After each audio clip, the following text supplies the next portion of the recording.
तो बच्चों, इस वीडियो के अंदर हम करेंगे क्लास 10th के चैप्टर नंबर 2 अर्थमेटिक प्रोग्रेशन की एक्सरसाइज 5.2 का इंट्रोडक्शन। तो इस इंट्रोडक्शन में हमें क्या पढ़ना है, ध्यान से समझते रहना। कि जैसे अगर मान लीजिए हमारे पास एक एपी दे रखी है और वो एपी है 2, 4, 6, 8, 10 और फिर ऐसे करके ये एपी चल रही है। तो यहाँ से हम पिछली एक्सरसाइज के अंदर दो चीज सीख चुके हैं कि फर्स्ट टर्म क्या होती है।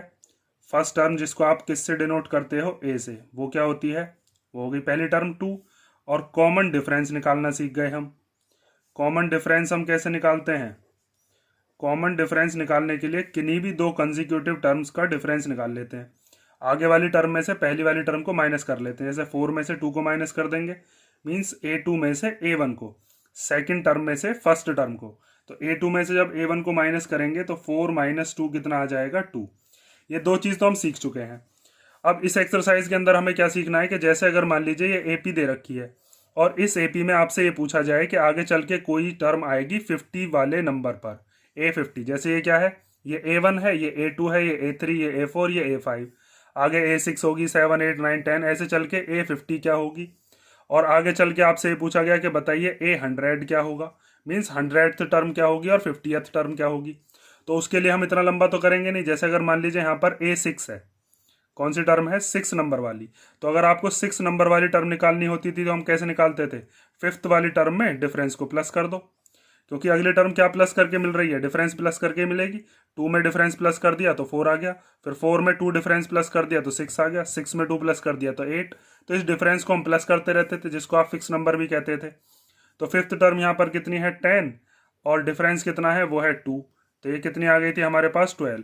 लेकिन अब क्या हम A50 निकालने के लिए 49 टर्म्स निकालेंगे पहले, और 49 टर्म निकाल के फिर 50 वाली टर्म निकालेंगे, तो उससे तो बहुत टाइम वेस्ट होगा। तो अब A50 निकालने के लिए या A100 निकालने के लिए एक दूसरा मेथड होना चाहिए। वही मेथड हम इसके अंदर सीखेंगे। जैसे अगर मान लीजिए आपके पास, पहले मैं हेडिंग डाल देता हूं कि हमें क्या सीखना है। हम सीख रहे हैं यहाँ पर how to find the nth term of N AP. ठीक है, किसी भी एपी के nth टर्म, जैसे यहाँ पर 50th टर्म, यहाँ पर 100th टर्म, उसको निकालने के लिए हमारे पास क्या तरीका होता है। जैसे अगर मान लीजिए आपके पास एक एपी है A1, उसके बाद A2, फिर A3, उसके बाद A4, उसके बाद A5। इस तरीके से आपको आगे तक चलना है। मान लीजिए कौन सी टर्म तक, 50 वाली टर्म तक, या फिर उसके आगे तक चलना है आपको कहाँ तक, 100 वाली टर्म तक। तो यहाँ पर इस पहली वाली टर्म को तो आप ऐसे ही लिख लेते हो A। सेकंड टर्म लाने के लिए हम क्या करते थे, पहली वाली टर्म में डिफरेंस को प्लस कर देते हैं। भाई 2 से 4 लाने के लिए आप क्या करोगे, इसमें डिफरेंस प्लस कर दोगे जो 2 है। ऐसी A3 निकालने के लिए हम क्या करते थे, सेकंड वाली जो भी टर्म आएगी उसमें डिफरेंस प्लस कर देंगे। जैसे यहाँ पर सेकंड टर्म क्या है, 4, उसमें डिफरेंस प्लस कर दो 2, तो 4 और 2 कितने हो जाएंगे, 6। ऐसे ही A4 निकालने के लिए हम क्या करते हैं, थर्ड वाली टर्म में डिफरेंस को प्लस करते हैं। A5 निकालने के लिए क्या करते थे, A4 में डिफरेंस प्लस करते थे। ठीक है, ऐसे करके इसमें A49 में D प्लस करते थे। इस वाले के लिए क्या करेंगे, 99 वाली जो टर्म होगी उसमें डिफरेंस प्लस करेंगे। तो ये वाली जो चीज़ है ना, इसमें हमारा टाइम वेस्ट ज़्यादा होगा, क्योंकि A49 हमें निकालनी पड़ेगी। A49 के लिए A48 चाहिए। जैसे यहाँ पर A5 के लिए क्या चाहिए, A4, और A4 के लिए क्या चाहिए, A3। तो एक ऐसा मेथड होना चाहिए जिससे कि हम डायरेक्ट निकाल सके किसी भी नंबर की टर्म। तो उसके लिए हम क्या काम करते हैं, जैसे अगर मान लीजिए मेरे पास फर्स्ट टर्म है ए, एक पैटर्न हम देखते हैं इनमें क्या पैटर्न बनता है। और सेकंड टर्म क्या है मेरे लिए, सेकंड टर्म होती है जिसको मैं कहता हूं A2। वो कैसे निकलती है, A+D, जो मैं यहाँ पर लिखे हुए हैं। ठीक है, इन्हीं से ही अब हम पैटर्न बनाने वाले हैं। ये वाली जो चीज़ है इसको ध्यान से समझते रहना। उसके बाद आती है थर्ड टर्म। तो थर्ड टर्म हम कैसे बना रहे थे, थर्ड टर्म जिसको हम A3 कह रहे हैं, उसके लिए हम सेकंड वाली टर्म में डिफरेंस को प्लस कर रहे हैं, ये वाली। अगर मान लीजिए फोर्थ टर्म हम बना रहे होते, तो फोर्थ टर्म बनाने के लिए हमको किसकी ज़रूरत पड़ती, जो हमारी थर्ड टर्म है उसमें डिफरेंस प्लस करते।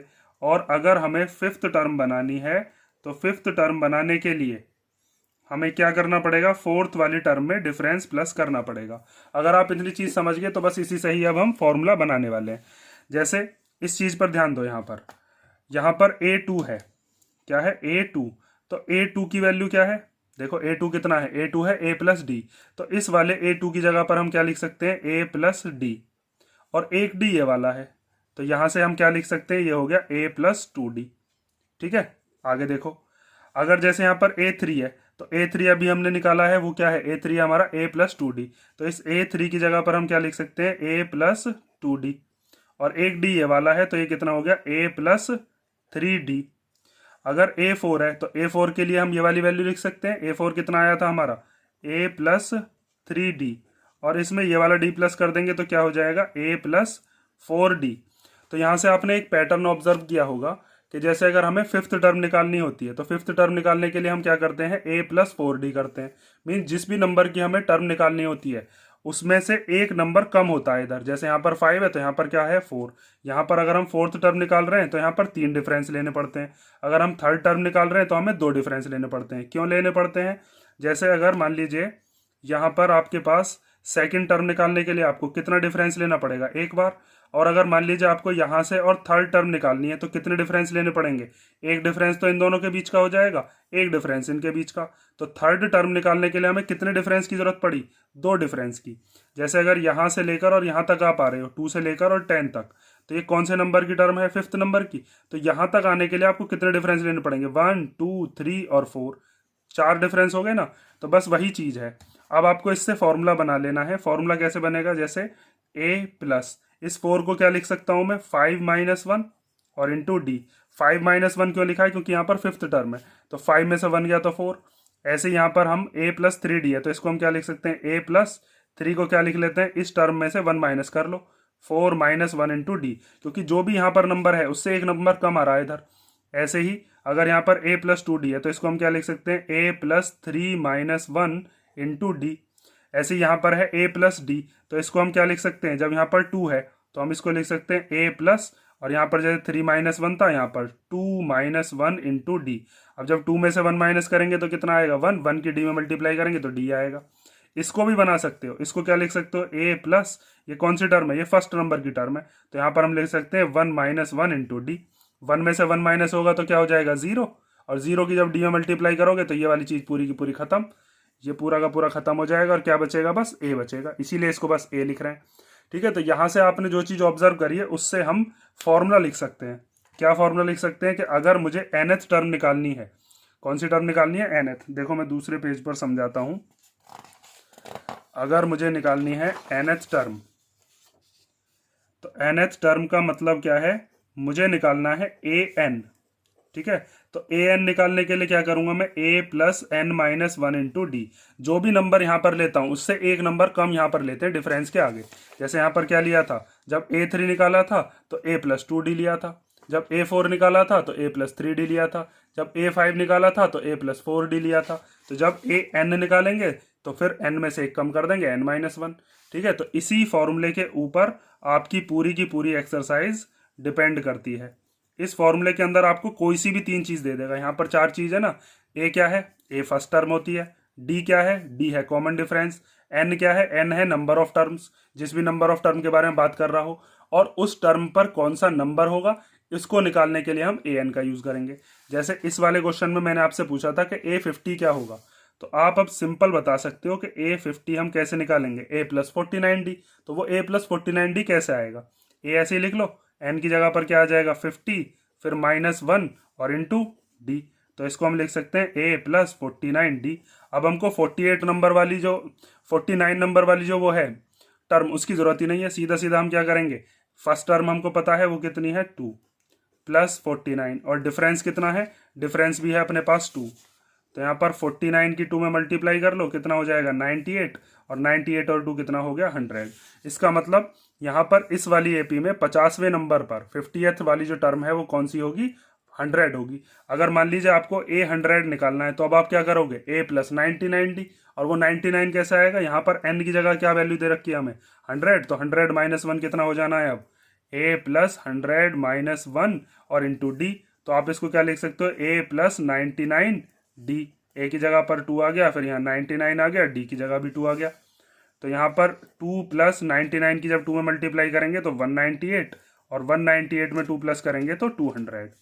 ठीक है, इस चीज से आप एक चीज समझ गए होगे कि हम किसी भी नंबर को अब निकाल सकते हैं बिना उससे पहले वाली टर्म के। जैसे यहाँ पर हमने जब A6 निकाला था तो 6 निकालने के लिए हमें 5 वाले नंबर की जरूरत पड़ी थी, लेकिन अब जब हमने यहाँ पर A50 निकाला है तो हमको 49 नंबर वाले की जरूरत ही नहीं पड़ी, बस हमें किसकी जरूरत पड़ी, A प्लस 49D। ए भी है हमारे पास फर्स्ट टर्म और डी भी है। A100 निकालना है वो भी निकाल सकते हैं, अगर मान लो A1000 निकालना हो तो वो भी निकाल सकते हैं। सीधा सीधा क्या आ जाएगा, A प्लस 999D। भाई यहाँ पर क्या लिखोगे, A प्लस एन की जगह पर क्या रख दोगे, इस n की जगह पर हम रख देंगे 1000, तो ये आ जाएगा 1000 माइनस 1 इंटू डी, तो ये हो गया A प्लस 999D। ए की जगह पर क्या रख देंगे 2, फिर 999 और डी की जगह पर क्या रख देंगे, जो डिफरेंस है 2, तो 2 प्लस इनकी मल्टीप्लाई कर लो, 2 9 जा 18 का 8 कैरी 1, 2 9 जा 18 और 1 19 का 9 कैरी 1, 2 9 जा 18 और 1 19। इसमें जब इसको प्लस करोगे तो कितना आ जाएगा 2000। तो किसी भी नंबर की टर्म निकाल सकते हो, बस आपको ये चीज याद रखनी है, जो भी यहाँ पर n है उससे एक नंबर कम होता है इधर, ठीक है। 100 है तो 99D होगा, A प्लस 99D। 50 है तो A प्लस 49D। A5 था तो क्या था, A प्लस 4D। 4 होने पर A प्लस 3D। 3 होने पर A प्लस 2D।